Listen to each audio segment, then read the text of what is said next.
So this is a blank empty project that I've opened up on my side. There's no audio tracks as of yet. Here's some advice before setting up the track that you want to record to. I'd say the first most important thing to decide on before doing anything is deciding on the tempo that you want to set your song to. I found that one of the most common problems and issues is users recording in an audio part at one tempo and then deciding later to change it to another tempo. Or even worse, I've seen some users record audio in to no tempo at all, and then afterwards they have to use some sort of time stretching techniques to get that sort of audio part in time with the tempo that they want to use. So you can use time stretching tools to stretch and compress an audio part afterwards, but it can introduce some unwanted artifacts to the sounds if it's pushed too far. So what you want to do is avoid this and find the perfect tempo for your song. If I've played a song on, let's say, guitar and have a good idea on what the tempo should be, then I either use a tap tempo app like this one on my iPhone and tap it out while I play it. Or I can use the tap tempo functionality in the software. So over here on my side, I've got the transport panel up here, and this shows the tempo of my project. I can drag up or drag this down to increase it, and the tempo acts as a guide for you.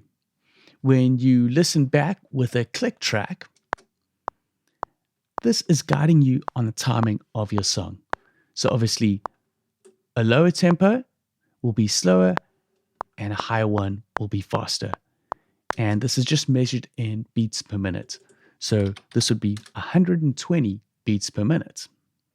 And as I mentioned, you can use the tap tempo functionality to determine the speed or tempo of your track. Now, in Logic, I had to assign this to a key command, but depending on what software you're using, just check how you set up and use your tap tempo in that software.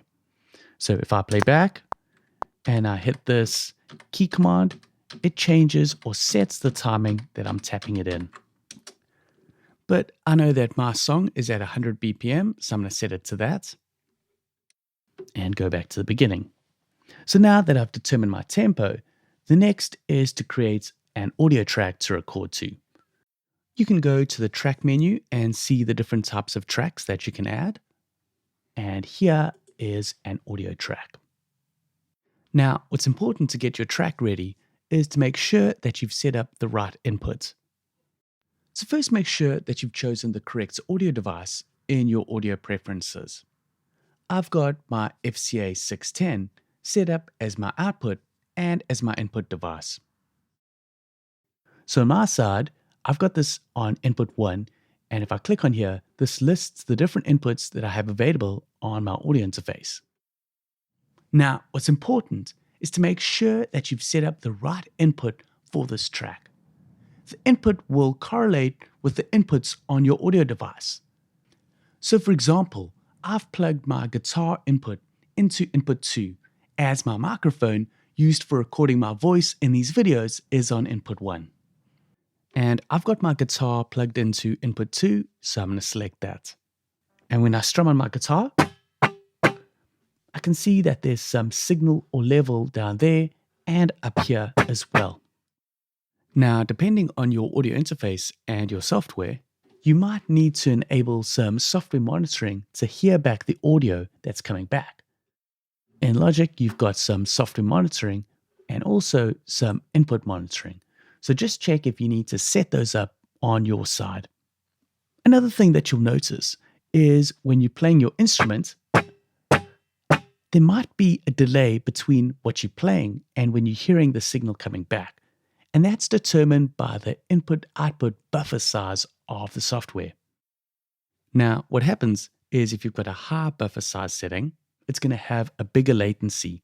So when you reduce this, it reduces the latency.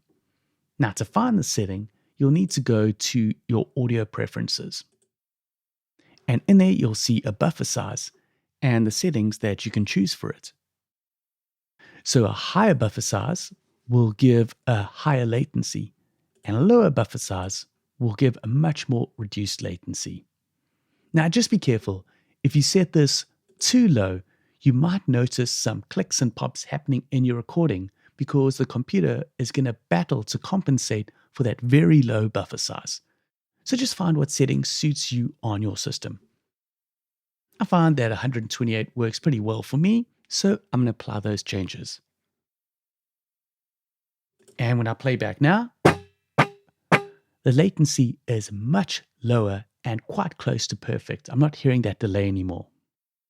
Also, some software does have a low latency mode, so you can enable this so that there's a very low latency while tracking, and then you can turn it off when you need to go into your editing and mixing processes. And there will always be a degree of latency due to the nature of the AD conversion going through your computer processor, but we can make this quite minimal with these few extra steps.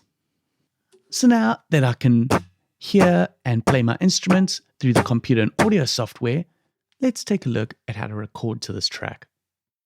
Cool, so that's all set up. Now we can get into recording audio.